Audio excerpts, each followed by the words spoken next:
सोचो, अगर हमें 15 सालों के लिए बिना बिजली के रहना पड़े तो हमारी जिंदगी कैसी होगी? क्या हम इंसान बिना बिजली के सरवाइव कर पाएंगे या फिर मारे जाएंगे? चलिए जानते हैं। तो कहानी की शुरुआत कुछ पुराने दिनों के शिकागो में होती है, जहाँ सभी इंसानों के पास इलेक्ट्रिसिटी थी। यहाँ पर हम एक चार्ली नाम की बच्ची को देखते हैं जो कार्टून देख रही थी। वहीं उसका छोटा भाई डैनी आईपैड में गेम खेल रहा था और उनकी मॉम रेचल फोन पर किसी से बातें कर रही थी कि तभी उसका हस्बैंड बेन घबराता हुआ घर आता है और उन्हें बताता है कि उनके पास ज्यादा टाइम नहीं है। जिस पर रेचल उससे पूछती है कि तुम किस बारे में बात कर रहे हो। अचानक यहाँ बेन के घर में लाइट्स ब्लिंक होने लगती है और उसके लैपटॉप में भी कुछ फाइल्स डाउनलोड होने लगती है, जो अगले ही सेकंड में 100% डाउनलोड भी हो जाती हैं। जिसके बाद वो अपने लैपटॉप से यूएसबी निकालकर उसे एक मेटल के लॉकेट में लगाने लगता है। वहीं दूसरी ओर हाईवे पर माइल्स और उसका दोस्त अपनी कार से निकलते हैं, जहाँ उनके पीछे रुकी हुई गाड़ियों की लाइन लगी हुई थी, जिनकी हेडलाइट्स भी एक के बाद एक अपने आप बंद हो रही थी। आसमान में प्लेन्स भी इधर उधर क्रैश होने लगे थे, जमीन पर ट्रांसफार्मर्स फटने लगे थे और यहाँ तक कि विलीस टावर भी एकदम काला पड़ चुका था। इसके बाद हम धरती को अंतरिक्ष से देखते हैं, जहाँ धीरे धीरे धरती से बिजली गायब होती हुई नजर आ रही थी। अंधेरा यूएसए के नॉर्थ से होते हुए ईस्ट और साउथ में फैलता चला जा रहा था और चारों तरफ ऐसा समा हो गया था कि बिल्कुल कैंडल लाइट डिनर का माहौल था। लेकिन आज की जनरेशन यानी कि जेन जी के लिए इंटरनेट ना होने का मतलब है कयामत का आ जाना। इसके बाद हमें एक स्टोरी सुनाई जाती है, जिससे हमें पता चलता है कि उस ब्लैकआउट डे को 15 साल से ज्यादा हो गए हैं। ब्लैकआउट डे के बाद इलेक्ट्रिसिटी वापस आई ही नहीं, जिस वजह से इलेक्ट्रिसिटी से चलने वाली सभी चीजें बेकार हो गई थी। यहाँ तक कि लोगों के कार इंजन्स, जेट टर्बाइन्स और जरा सी बैटरीज भी बिल्कुल खराब हो गई थी। इन सब चीजों की वजह से बड़े पैमाने पर सभी के हालात बहुत खराब हुए। बीमारी बढ़ी लेकिन दवाइयाँ नहीं मिली, आग लगी लेकिन आग बुझाने वाली गाड़ियाँ नहीं थी,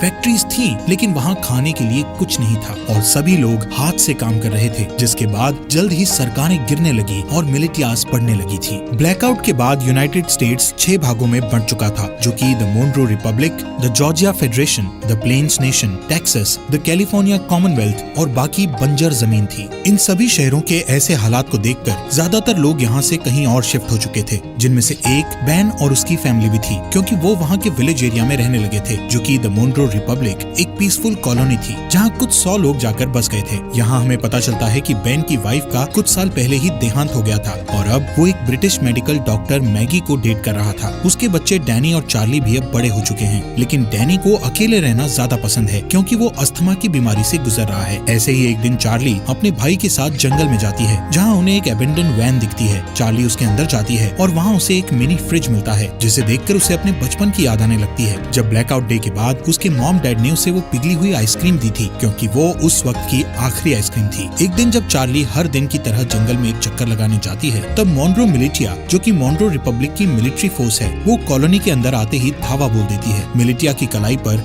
एक टैटू गुदा हुआ था, जो कि मोनरो रिपब्लिक के मेंबर्स का सिंबल था, जिससे उन्हें पहचाना जा सकता था। अब क्योंकि ये मोनरो रिपब्लिक के सेटलमेंट का समय है, इसलिए वहाँ रहने वाले सभी लोगों को टैक्स के रूप में अपनी फसलें देना उनकी जिम्मेदारी है। हालांकि बेन जानता है कि ये टैक्स से कहीं ज्यादा है। बेन को लगता है कि उनके साथ कुछ बुरा होने वाला है, इसलिए वो अपने सबसे अच्छे दोस्त आरोन के पास जाता है और उसे वो लॉकेट दे देता है, जिसमें बेन ने मूवी के शुरू में वो यूएसबी लगाया था। बेन आरोन से कहता है कि चाहे कुछ भी हो जाए, तुम्हें इस लॉकेट को कुछ नहीं होने देना। तभी उस मिलिटिया ग्रुप का कैप्टन मेजर टॉम नेवेल वहाँ आ जाता है और बेन को अपने साथ चलने के लिए कहता है। वो उससे उसके भाई माइल्स के बारे में पूछता है, जिस पर बेन कहता है कि वो माइल्स से पिछले 15 सालों से नहीं मिला है। वहाँ मौजूद सभी लोग डर के मारे देखते हैं कि मिलिटिया ग्रुप अपने कदम वापस लेने लगता है कि अचानक वहाँ डैनी आकर उनकी ओर क्रॉसबो पॉइंट करता हुआ अपने डैड को ना ले जाने की धमकी देता है। बेन उसे शांत करने की कोशिश करता है, लेकिन इससे कोई फायदा नहीं होता और गलती से डैनी उन पर गोली चला देता है, जिससे वहाँ मौजूद एक दुश्मन मारा जाता है।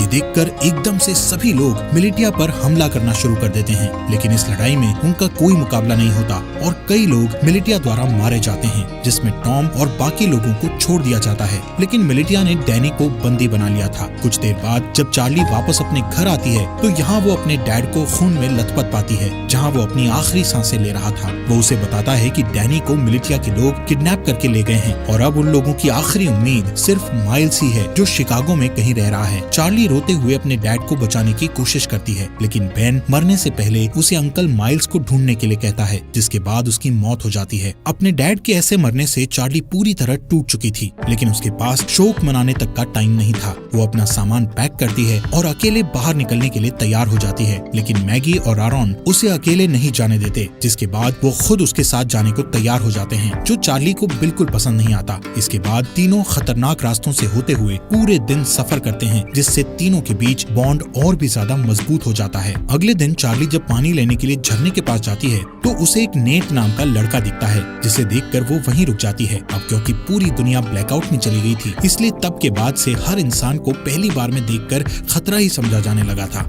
यहाँ तक कि चार्ली जैसी लड़की के लिए बहुत सी चीजें दिमाग में होती हैं, लेकिन खुशकिस्मती से नेट सिर्फ उससे उसका नाम पूछता है और उसे जाने देता है। उस रात चार्ली और उसके दोस्तों को एक टूटा फूटा प्लेन मिलता है, जिसमें वो रात गुजारने की सोचते हैं, लेकिन बदकिस्मती से ये स्कैवेंजर्स ग्रुप का ठिकाना था, जहाँ उन लोगों को देखकर कुछ चोर यहाँ आते हैं और चाकू की नोक पर उनमें से एक चार्ली को उनसे दूर ले जाता है। मैगी को यहाँ कुछ खतरा महसूस होता है कि तभी वो अपने तेज दिमाग का इस्तेमाल करके उन चोरों को विस्की पिला देती है, जिसकी ठीक बाद वो लोग उल्टी करते हैं और मर जाते हैं। वहीं दूसरी ओर आखिरी चोर चार्ली को मारने की कोशिश करता है कि तभी अचानक वहाँ नेट आ जाता है और उसे बचा लेता है। अगली सुबह नेट उन तीनों के साथ जाता है, क्योंकि यहाँ पता चलता है कि वो भी उनके साथ शिकागो जा रहा है। मैगी उसे अपनी टीम में देखकर कंफ्यूज हो जाती है, क्योंकि नेट उसके लिए बिल्कुल अनजान था, इसलिए वो चार्ली को वार्निंग देती है कि उसे ऐसे ही किसी पर भरोसा नहीं करना चाहिए। लेकिन कुछ देर बाद उसे याद आता है कि हर कोई बुरा नहीं है, इसलिए अब उसे नेट से कोई परेशानी नहीं थी। अगले सीन में जब मेजर टॉम और उसकी आर्मी आराम कर रही थी तो डैनी इस बात का फायदा उठाकर वहाँ से भागने की कोशिश करता है और हथकड़ियों का ताला खोलकर भाग जाता है। लेकिन कुछ दूर और भागने के बाद उसे अस्थमा का दौरा पड़ता है और वो वहीं एक घर के पास गिरकर बेहोश हो जाता है। कुछ घंटों बाद जब उसकी आंख खुलती है तो वो अपने सामने एक लड़की को उस पर बंदूक ताने देखता है। वो लड़की अपना नाम ग्रेस बताते हुए उससे पूछती है कि वो कहाँ से आया है, जिस पर डैनी बताता है कि कुछ लोगों ने उसे किडनैप कर लिया था, जिनसे बचता हुआ वो यहाँ आया है। ये सुनकर वो लड़की बंदूक नीचे करती है, जिसके बाद वो उसे अस्थमा पंप देती है और बताती है कि ये उसके मरे हुए बेटे का है। इसके बाद हम उन चारों के ग्रुप को देखते हैं जो फाइनली शिकागो पहुंचते हैं, जो कि मोनरो रिपब्लिक में ही है। यहाँ देखने लायक बात है कि रिगली फील्ड पूरी तरह से आईवी प्लांट से कवर्ड है, सड़कें मछुआरों से भरी हुई है और फोक्सवैगन बीटल जैसी गाड़ियों को घोड़े की बग्गी में बदल दिया गया है। बेन की बताई जानकारी के बाद वो सभी एक होटल में पहुँचते हैं। बारटेंडर से माइल्स के बारे में पूछते हैं। पहले तो वो बारटेंडर माइल्स नाम के किसी इंसान को जानने से मना कर देता है, लेकिन जब चार्ली उसे अपने डैड बेन के बारे में बताती है कि हाल ही में उनकी डेथ हुई है, तो वो बताता है कि वो खुद ही माइल्स है, लेकिन वो उन सभी से अपनी पहचान को छुपाए रखने के लिए बोलता है। कुछ देर बाद माइल्स अपनी भतीजी को अंदर ले जाता है और उससे प्राइवेटली बात करता है, जहाँ चार्ली बताती है कि कैसे मिलिटिया ने उसके डैड को बेरहमी से मार डाला और डैनी को किडनैप करके अपने साथ ले गए। जिसके बाद चार्ली उससे पूछती है कि वो लोग हमारी फैमिली के पीछे क्यों पड़े हैं, जिस पर माइल्स कहता है कि जरूर बेन कुछ न कुछ उस ब्लैकआउट के बारे में जानता था। वो कहता है कि मोनरो रिपब्लिक के लीडर जनरल मोनरो एक क्रूअल डिक्टेटर था, जो पूरे देश और पूरी दुनिया को अपने कब्जे में करना चाहता था, लेकिन उसके लिए उसे कुछ हथियारों की जरूरत थी, जैसे कि फाइटर प्लेन्स, टैंक्स और यहाँ तक न्यूक्लियर बॉम्ब्स। और क्योंकि बेन अकेला ऐसा इंसान था जो ब्लैकआउट क्यों हुआ था उसके बारे में जानता था और मोनरो को विश्वास था कि वो इससे निपट सकता है। ये सब सुनने के बाद चार्ली अपने भाई डैनी को लेकर और ज्यादा चिंतित हो जाती है और अपने अंकल से उसकी मदद करने के लिए कहती है, लेकिन सरप्राइजिंगली वो उसकी मदद करने से साफ मना कर देता है, क्योंकि उसका मानना था कि ये काम बहुत रिस्की है और वो इस काम को करने के लायक नहीं है। जिससे नाराज होकर चार्ली वापस अपने ग्रुप के पास जाने के लिए तैयार हो जाती है। उसे परेशान देखकर नेट माइल्स के पास बिल्कुल लड़ने के मूड में जाता है, लेकिन तभी माइल्स नेट का हाथ पकड़कर उठता है, जहाँ पता चलता है कि नेट भी मोनरो मिलिटिया का मेंबर है और वो चार्ली और उसके दोस्तों के साथ मिलकर माइल्स तक पहुँचना चाहता था। ये जानकर हर कोई हैरान हो जाता है, लेकिन इससे पहले कि वो कुछ कर पाते नेट वहाँ से भाग जाता है। अब मिलिटिया को उनकी लोकेशन का पता होने के बावजूद भी माइल्स अपनी जगह को छोड़ने से मना कर देता है, क्योंकि उसका मानना था कि वो अकेला ही पूरी फौज का सामना कर सकता है। चार्ली और बाकी लोग भी माइल्स की मदद करने को तैयार थे, लेकिन माइल्स गुस्से में उन पर चिल्लाते हुए उन्हें यहाँ से दूर जाने के लिए कहता है। कुछ ही देर बाद नेट अपने साथ बहुत सारे आर्मी सेना को लेकर माइल्स से लड़ने आता है, लेकिन इतने सैनिक होने के बावजूद भी माइल्स सभी से बड़ी सफाई से तलवारों का इस्तेमाल करके लड़ता है और एक एक करके सबको मार देता है। जिसके बाद वहाँ चार्ली और उसके दोस्त वापस आ जाते हैं और माइल्स के साथ लड़ाई में शामिल हो जाते हैं। इसी बीच मिलिटिया का एक आदमी चार्ली को जान से मारने की कोशिश करता है, लेकिन अचानक से तभी नेट आकर उस आदमी को मार गिराता है। थोड़ी ही देर बाद माइल्स मिलिटिया के कैप्टन को जान से मारकर लड़ाई खत्म करता है, जिसके बाद वो चार्ली और बाकी लोगों के साथ डैनी को ढूंढने के लिए निकल जाता है, जो सुनकर भी सभी काफी खुश होते हैं। कुछ देर बाद माइल्स को अचानक से उस ब्लैकआउट डे का एक फ्लैशबैक याद आता है और यहाँ से सीन फ्लैशबैक में जाता है, जहाँ सारी दुनिया में अचानक अंधेरा छा जाने के बाद वो अपने दोस्त के साथ कार से बाहर निकलता है और अपने दोस्त के साथ मरीन कॉर्प्स बेस में जाता है, जहाँ हमें पता चलता है कि ये दोनों मरीन पुलिस हैं। यहाँ अंदर जाने के लिए उन्हें अपने हाथ पर बना वो एम नाम का टैटू दिखता है, जिससे पता चलता है कि माइल्स का दोस्त, जिसका नाम सेबेस्टियन मोन्रो है और वो इस समय मोन्रो रिपब्लिक का लीडर भी है। वहीं दूसरी ओर मेजर टॉम और उसके आदमी डैनी के फुटप्रिंट्स का पीछा करते हुए ग्रेस के घर तक पहुंचते हैं।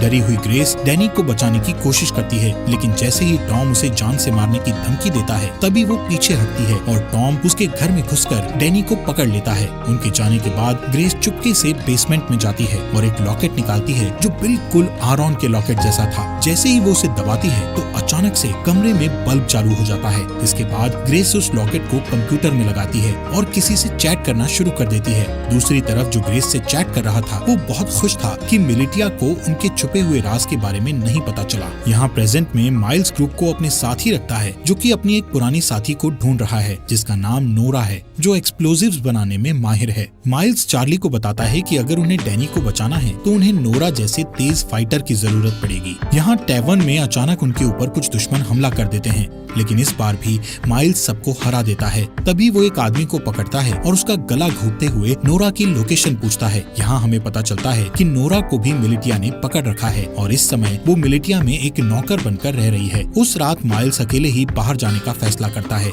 ये कहते हुए कि वहाँ जाना खतरे से खाली नहीं है। जिसके बाद वो रेडी होकर बाकी ग्रुप के लोगों को लॉवेल इंडियाना में अगले 2 वीक बाद मिलने के लिए कहता है। हालांकि अगली सुबह जब मैगी और आरॉन जागते हैं तो उन्हें पता चलता है कि जिद्दी चार्ली भी माइल्स के साथ निकल गई है, जो चीज उन्हें बिल्कुल अच्छी नहीं लगती। अब उनके पास कोई चारा नहीं बचा था, इसलिए आरॉन मैगी को लॉकेट देता है जो कि बेन ने उसे दिया था। वो ये भी बताता है कि बेन ने उन्हें ग्रैंड पार्क में एक लेडी से मिलने के लिए भी कहा था, जो और कोई नहीं बल्कि ग्रेस ही है। हालांकि दोनों अभी भी चार्ली को लेकर चिंतित हैं, लेकिन उन्हें लगता है कि वो ठीक हो जाएगी और इसके बदले वो ग्रेस को ढूंढने के लिए ग्रैंड पार्क जाने लगते हैं। ये दोनों ग्रेस को ढूंढने निकल जाते हैं, जहाँ इन्हें लगता है कि ग्रेस ही वो की हो सकती है जिससे अर्थ पर इलेक्ट्रिसिटी को वापस लाया जा सकता है। वहीं दूसरी ओर जब मेजर टॉम अपनी सेना को लीड करते हुए अपने अड्डे की ओर जा रहे थे कि तभी अचानक एक गोली चलने की आवाज सुनाई देती है, जो सुनते ही वो लोग अपना रास्ता बदलकर उस गन शॉट की आवाज का पीछा करते हैं, जिसका पीछा करते करते वो लोग एक छोटे से घर तक पहुंचते हैं, जहां इन्हें पता चलता है कि इस मोन्रो रिपब्लिक में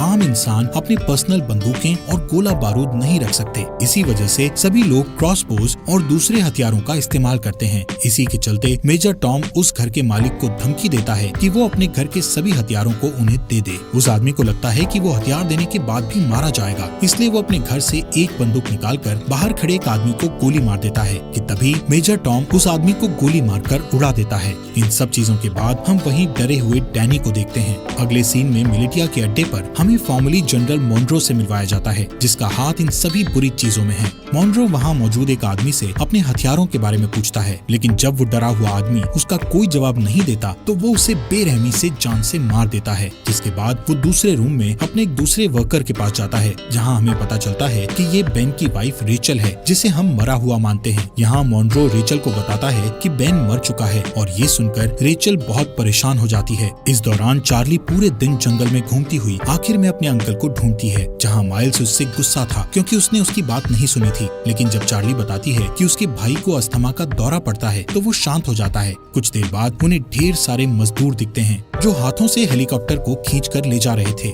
यहाँ पता चलता है कि जनरल मोन्रो को विश्वास है कि एक दिन इलेक्ट्रिसिटी जरूर आएगी और उस दिन के लिए वो खुद को तैयार करना अभी से शुरू कर देता है। इन सभी मजदूरों में माइल्स नोरा को भी देखता है और चार्ली से कहता है कि उसे इतने सारे लोगों में से बचाना मुश्किल होगा, क्योंकि यहाँ कई सारे गार्ड्स के पास स्नाइपर राइफल भी हैं। लेकिन माइल्स अपने दोस्त को हर हालत में बचाना चाहता है। वो नोरा को बचाने का प्लान बनाते हुए रात होने का इंतजार करता है और जैसे ही रात होती है तो सबसे पहले चार्ली डिस्ट्रैक्शन पैदा करती है और वहाँ मौजूद गार्ड्स को भगा देती है। फिर वो वहाँ गार्ड्स के पीछे छुप जाता है और आखिर में नोरा को बचाकर अपने साथ ले जाता है। लेकिन इस बात से नोरा नाराज हो जाती है क्योंकि वो खुद जानबूझकर कैदी बनी हुई थी, क्योंकि उसे उनकी राइफल चुरानी थी। उन स्नाइपर्स के पास ऐसे हथियार हैं जो आमतौर पर मिलना मुश्किल हैं। कुछ देर बाद माइल्स नोरा से कहता है कि उसे अपनी भतीजी को बचाने के लिए उसकी मदद चाहिए, जिसके लिए वो तुरंत मान जाती है, लेकिन इसके बदले वो उससे स्नाइपर्स से राइफल चुराने में मदद मांगती है। माइल्स को ये मुश्किल लगता है, लेकिन इस समय उसके पास नोरा की बात मानने के अलावा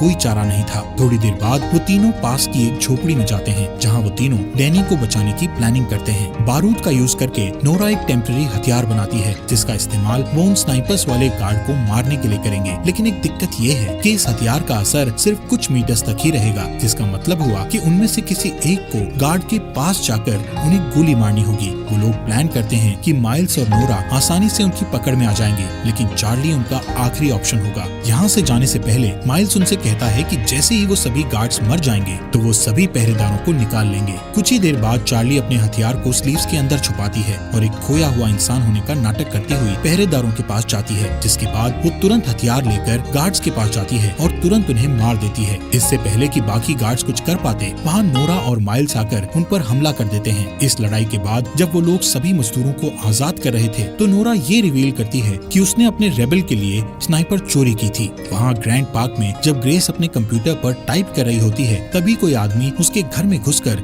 उसके सामने आता है। उस आदमी के पास भी सेम वही लॉकेट था जो उसकी टेजर स्टिक एनर्जी छोड़ रहा था। दूसरी ओर माइल्स नोरा को रेबल का साथ छोड़ने के लिए मनाने की पूरी कोशिश करता है, लेकिन वो मना कर देती है। यहाँ हमें पता चलता है कि पहले ये दोनों कपल थे, लेकिन ब्लैकआउट के बाद उन्हें ब्रेकअप करना पड़ा। ऐसे ही कुछ देर बाद वो दोनों रेबल के ठिकाने पर पहुँच जाते हैं, जहाँ उन्हें एक पादरी मिलता है। पादरी खुश था कि नोरा स्नाइपर गन लेकर आई है, लेकिन बुरी खबर ये थी कि उनकी सेना पर अभी भी लगातार हमला किया जा रहा है। जब ग्रुप ठिकाने पर पहुंचता है तो उन्हें अंदर कुछ घायल आदमी बैठे मिलते हैं। पादरी यहाँ ये भी बताता है कि इन सभी आदमियों में से एक आदमी गायब है, जो सुनकर माइल्स तुरंत सभी को ये जगह छोड़ने के लिए कहता है, क्योंकि उसका मानना है कि मिलिटिया उसके आदमियों से पूछताछ कर रही है और इस जगह से भागने का यही सही समय है। नोरा इस बात के लिए मान जाती है, लेकिन उससे 30 मिनट मांगती है, क्योंकि वो घायल आदमियों को ठीक करना चाहती थी। बदकिस्मती से उसका ये डिसीजन गलत साबित होता है, क्योंकि कुछ ही मिनटों के बाद कैप्टन एडम मिलिटिया के साथ दिखाई देता है। उन्हें कुछ देर रोकने के लिए माइल्स अपने बेस्ट शूटर को स्नाइपर के साथ ऊपर भेजता है और उसका ये प्लान काम करता है, क्योंकि ऊपर भेजा गया वो स्नाइपर मिलिटिया के कई लोगों को घायल कर देता है, जिससे उन्हें पीछे हटने पर मजबूर होना पड़ता है। इस लड़ाई के चलते रात हो जाती है। यहाँ बेसमेंट के अंदर माइल्स और बाकी लोग दीवार के सहारे एक सुरंग बनाने की कोशिश करते हैं ताकि एक तरफ से दूसरी तरफ जा सकें, लेकिन उनका ये प्लान पूरी तरह से फेल हो जाता है, क्योंकि दीवार में सुरंग खोदते समय दीवार गिरने लगती है और माइल्स उस गड्ढे में गिर जाता है,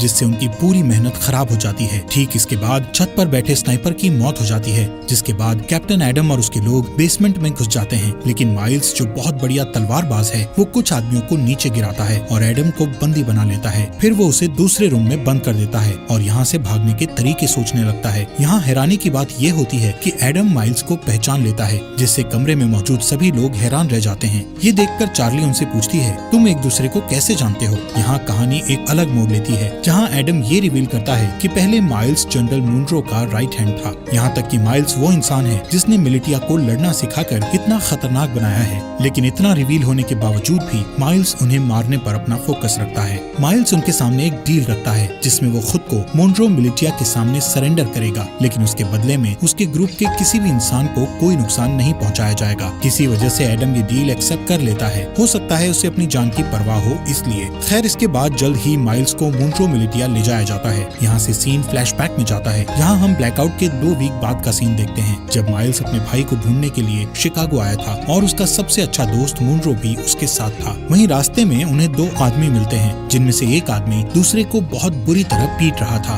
एक अच्छा इंसान होने के नाते माइल्स उनके पास जाता है और अपनी बंदूक निकालकर उनमें से एक को गोली मार देता है। इसके बाद दोनों दोस्त उस बचे हुए चोटिल इंसान की मदद करते हैं, जो और कोई नहीं बल्कि कैप्टन एडम ही था, और इसीलिए वो आज तक माइल्स की इतनी रिस्पेक्ट करता है, क्योंकि उसने उसकी जान बचाई थी। यहाँ से सीन वापस प्रेजेंट में आता है। जैसे ही माइल्स मिलिटिया को अपनी जगह पर ले जा रहा था तो रास्ते में वो एक ब्रिज पार करते हैं, जहाँ अचानक से एक एक्सप्लोजन होता है, जिससे सभी लोग चौंक जाते हैं। और इसी दौरान नोरा और चार्ली माइल्स को उनसे बचा लेते हैं। वहाँ से जाने से पहले वो एक और एक्सप्लोजन करते हैं, जिससे वो पकड़े न जाएं। वहीं दूसरी ओर मैगी और आरोन, जो ग्रेस को ढूंढने के मिशन पर हैं, आखिरकार वो उसके घर तक पहुँच जाते हैं। लेकिन उस घर में कोई भी नहीं था, क्योंकि ग्रेस ने ये घर छोड़ दिया था। यहाँ आरोन, जो गूगल का एक पुराना एम्प्लॉय होने का दावा करता है और कहता है कि वो कंप्यूटर के बारे में बहुत कुछ जानता है। इसके बाद वो बेसमेंट में जाता है, जहाँ उसे ग्रेस का कंप्यूटर रखा मिलता है, जिसे देखकर पता चलता है कि इसे हाल ही में बनाया गया था, जिससे पता चलता है कि यहाँ इलेक्ट्रिसिटी थी। हालांकि जब वो कई घंटों तक कंप्यूटर की जांच पड़ताल करता है तो उसे वहाँ कोई सुराग नहीं मिलता। आरॉन थक जाता है और ऊपर जाकर वो कंप्यूटर मैगी को दिखाता है। तभी उसका लॉकेट चमकने लगता है और पास में रखे हेडफोन में गाना बजना शुरू हो जाता है, जहाँ मैगी के आईफोन में जान सी आ जाती है, जिसकी वजह से वो कई सालों बाद अपने बच्चों को देखती है।